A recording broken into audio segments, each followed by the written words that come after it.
ফিরে এলাম বিরতির পর। নজর রাখবো এবারে খেলার খবরের দিকে। দক্ষিণ আফ্রিকার বিরুদ্ধে অর্ধশত রান করলেন বিরাট কোহলি, অর্ধশত রান করলেন ঋতুরাজ।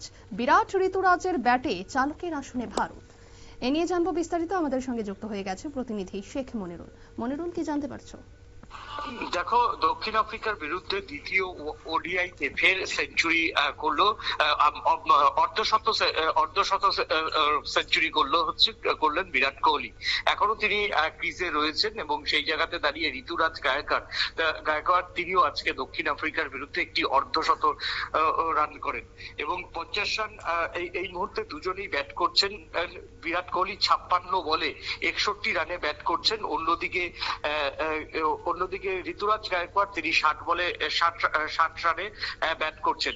দক্ষিণ আফ্রিকার বিরুদ্ধে প্রথমেই তোমার হচ্ছে যশস্বী জয়সওয়াল এবং তোমার হচ্ছে অন্যদিকে হচ্ছে রোহিত শর্মা দুজনেই তাড়াতাড়ি প্যাভিলিয়নে ফিরে যান। সেইভাবে কিন্তু দুই ওপেনার জুটি আজকে ব্যর্থ হয়েছে।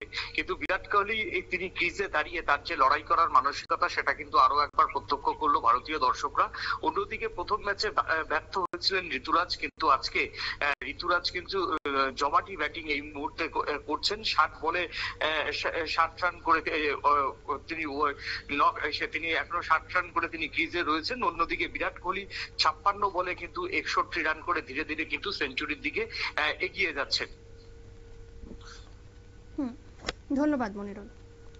আপনারা শুনলেন দক্ষিণ আফ্রিকার বিরুদ্ধে অর্ধশত রান করলেন বিরাট কোহলি। 56 বলে 61 রান করে অর্ধশত রান বিরাট কোহলির। ঋতুরাজের ব্যাটে চালকের আসনে ভারত। নিয়ে নিচ্ছে ছোট্ট একটি বিজ্ঞাপন বিরতি, সঙ্গে থাকুন।